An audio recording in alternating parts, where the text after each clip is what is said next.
attention that the opposition parties and a few regional parties in the south, led by the DMK, why are they doing so much noise? And why the tears that they are shedding is nothing but crocodile tears? Yes. Speaker, sir, I thank heavens that in 2026, when the country is doing delimitation, Narendra Modi ji is in power and Bharatiya Janata Party-led government will do the delimitation. Because if you remember, the way the Congress party, the UPA, divided the two undivided Andhra Pradesh into AP and Telangana, it was done in the partition of AP and Telangana was done in a worse fashion than the British did the partition of India and Pakistan. This is the kind of legacy they have, Adhyakshi. Adhyakshi, I want to conclude by bringing to your notice only one important aspect. In the last 10 years of the Narendra Modi government, the south of India has enjoyed great support, encouragement for the developmental ambitions of the south. Speaker, sir, on a conservative estimate, if you compare the devolution of funds from the center to the South Indian states in the last 10 years and contrast it to the 10 years of the UPA, on an average, every single South Indian state has got not less than 250% more funds by the Narendra Modi government. The Narendra Modi government has also increased the budget for railway lines.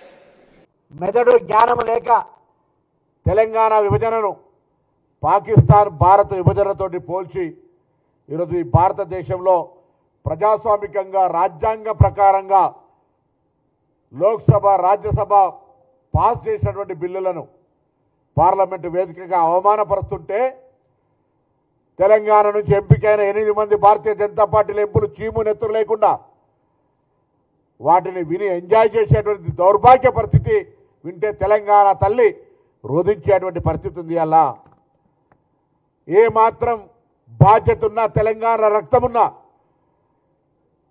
Tejaswi గారు మాట్లాడినటువంటి మాటలు తెలంగాణ ప్రజల ఆత్మగౌరవం కాదు, అమరవీరుల ఆత్మక్షోభని కాదు, అవమానపరచడమే కాదు, ఇలా తెలంగాణ యావత్ ఉద్యమ స్ఫూర్తికి విఘాతం కలిగించే విధంగా మాట్లాడినారు.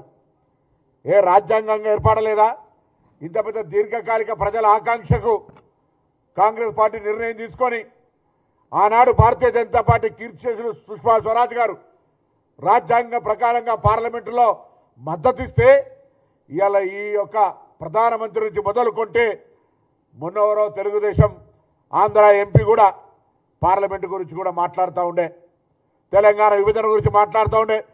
ప్రతి ఒక్కరికి చురుకనైతుంది. బిడ్డ జాగ్రత్త, తెలంగాణ ఉద్యమకారులంతా ఒకవేళ ఎందుకులే విభజన జరిగింది కదా, ఎవరి విభజన దాకానే పోరాటం, విభజన తర్వాత ఎవరి బతుకులు వాళ్ళు బతకాలనుకుంటే జ్ఞానం లేక అజ్ఞానంతో పార్లమెంటరీ వ్యవస్థలో రాజ్యాంగాన్ని అవమానపరిచే విధంగా తేజస్వి మాట్లాడుతున్నటువంటి మాటలు ఈరోజు దేశ ప్రజాస్వామ్యానికి అగౌరవం.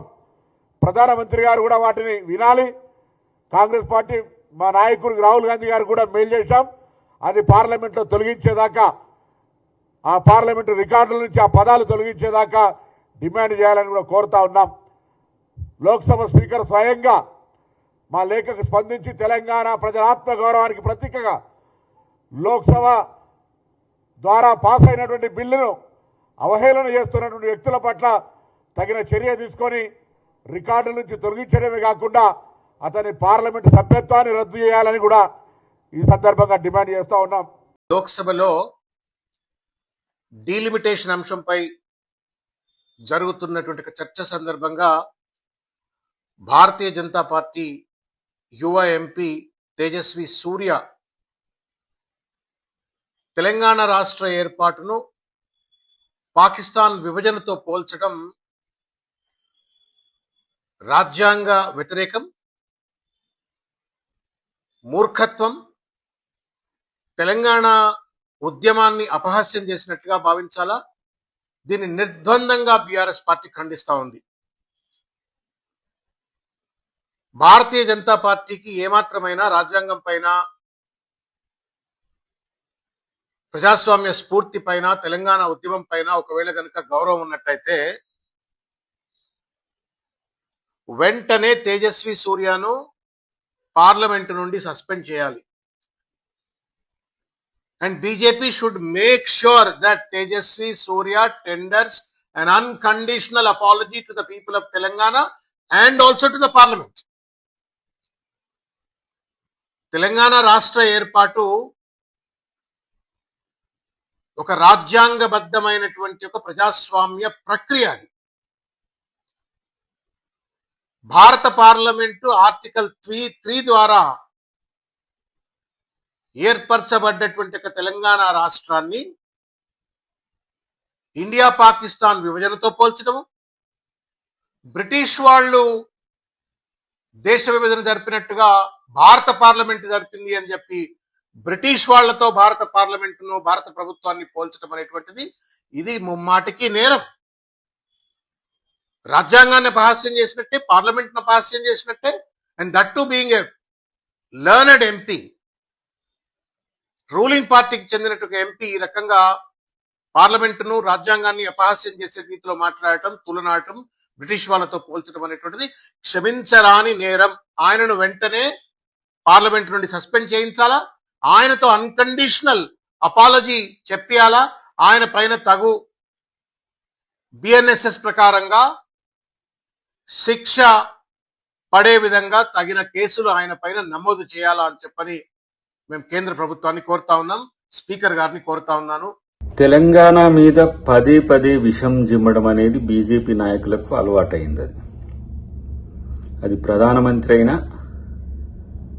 లేదంటే వాళ్ళ పార్టీ ముఖ్య నాయకులైనా, లేదంటే ఇలాంటి తేజస్వి సూర్య లాంటి అవగాహన లేని ఎంపీలైనా సరే, రాజ్యాంగబద్ధంగా ఉన్న హక్కును పార్లమెంటు వినియోగించుకుంటే దాని మీద ఎలాంటి నీచమైన కామెంట్ చేసిండో, ఇది తెలంగాణ పట్ల బీజేపీ నాయకత్వానికి, బీజేపీ పార్టీకి, బీజేపీ ప్రభుత్వానికి ఉన్న చిత్తశుద్ధికి ఇది తార్కాణం. ఆ సూర్య అంటోడు ఎలగబెట్టేది కూడా కర్ణాటక నుంచే. దక్షిణాదిలో ఏ విధంగా రాజకీయ బానిసత్వం పెరుగుతుందో అని చెప్పడానికి ఇంతకంటే ఎక్కువ పెద్ద ఉదాహరణ ఏం అవసరం? కనీసం ఈ జనరేషన్లో జరుగుతున్న ఇంత పెద్ద మార్పులో దక్షిణ భారతదేశానికి ఏం నష్టం జరగబోతుందో తెలియలేనంత మూర్ఖుడు ఇలా వాళ్ళ ఎంపీ. అదే కాకుండా తెలంగాణ విభజనను ఎంత జిలస్తో మాట్లాడుతున్నాడు. యూపీఏ గవర్నమెంట్ తెలంగాణ ఆంధ్రప్రదేశ్ విడిపోవడాన్ని ఎంత జలస్గా, ఎంత అక్కస్తో మాట్లాడుతున్నాడో మనకు అర్థమవుతున్నది. కాబట్టి తెలంగాణకే కాదు, సౌత్కు బీజేపీ చేసేది ఏం లేదు. సౌత్లో ఉన్న ఇలాంటి బానిస నాయకులంతా కూడా మూర్ఖత్వంతో లేకపోతే అజ్ఞానంతో వాళ్ళు చేసే వాటిని ఇలా దక్షిణ భారతదేశ ప్రజలు, తెలంగాణ ప్రజలు గమనించాల్సిన అవసరం ఉంది. ఇప్పుడు తెలంగాణ ఆంధ్రప్రదేశ్ విడిపోయి ప్రజలు కలిసే ఉన్నారు. నాయకుల మధ్యన కూడా వైరుధ్యాలు లేవు. తాత్కాలిక రాజకీయాల కోసం, నీళ్ల కోసమనో లేకపోతే ఇతరాతర అంశాలు సెంటిమెంట్ రావించడానికి కొంతమంది చేస్తారు, అంతే తప్పితే ఈ పక్క రాష్ట్రంలో ఉన్నా కూడా కనీసం తెలంగాణకు జరిగిన అన్యాయం ఏందో తెలియదు, తెలంగాణ ఎట్లా ఏర్పడ్డదో తెలియదు, తెలంగాణ బిల్లును ఏ విధంగా అడ్డుకున్నారో తెలియదు, తెలంగాణ కొరకు ఎంతమంది అమరులైనరో తెలియదు. ఇలాంటి పనికిరాని వాళ్ళని బీజేపీ ఎంపీలుగా చేసుకుంటా ఎలుగబెడుతున్న పరిస్థితి. ఇంకా మిగతా నాయకుల పరిస్థితి ఎట్లా ఉంటుందో మనం ఊహించుకోవచ్చు. కాంగ్రెస్ను విమర్శించడానికో, యూపీఏను విమర్శించడానికో, ఆంధ్రప్రదేశ్ విభజనను, తెలంగాణను కించపరిచినట్టు మాట్లాడాల్సిన అవసరం వచ్చింది ఆ దరిద్రునికి. కాబట్టి ఇప్పటికీ బీజేపీ నిజస్వరూపం పదే పదే తెలుస్తున్న క్రమంలో నేనంటున్నా, తెలంగాణ ఆత్మగౌరవాన్ని కించపరిచే విధంగా మాట్లాడిన తేజస్వి సూర్య అంటోనికి అసలు ఎంపీగా కొనసాగే నైతిక హక్కే లేదు.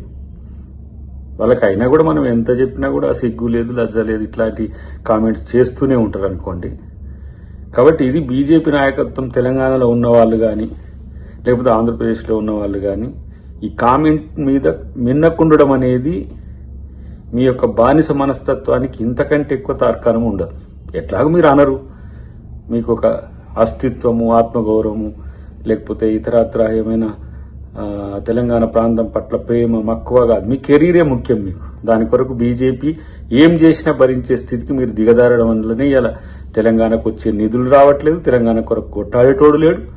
మీ జీవితాల కోసం, మీ రాజకీయ జీవితాల కొరకు కొట్టాడేటోళ్ళు తప్పితే తెలంగాణ అమరవీరుల యొక్క త్యాగాలను, తెలంగాణ అస్మికను మీరు వంట పట్టించుకుంటూ మీకు మీ నరనరాన ఉంటేనో ఇలాంటి మాటలకు అతనితో సారైన చెప్పాలి, రాజీనామా చేయించాలి. అప్పుడే నిజమైన తెలంగాణ వాదులుగా తెలంగాణ బీజేపీ నాయకులు ఉంటారు తప్పితే ఏదో అంటారు, పోతుంది, నడుస్తుంది. ప్రధానమంత్రి అన్నాడుగా నేరుగా, తల్లిని చంపి బిడ్డను బతికిచ్చిండ్రు, చీకట్ల తలుపులు వేసి అని చెప్పి ప్రధానమంత్రి మాట్లాడే భాషే వాళ్ళు ఎంపీలు మాట్లాడతారు, వారి పార్టీలు మాట్లాడతారు. మళ్ళీ తెలంగాణలో వాళ్ళకి రాజకీయాలు కావాలి, తెలంగాణలో మేము అధికారంలోకి రావాలి, తెలంగాణలో మేము వస్తాము. ఇంకేడికి మీరు వచ్చేది, మీరు సచ్చేదే ఎక్కువైందా. కాబట్టి ఇలాంటి చిల్లర నాయకులను నాయకులుగా మార్చే ప్రయత్నం చెయ్యకండి.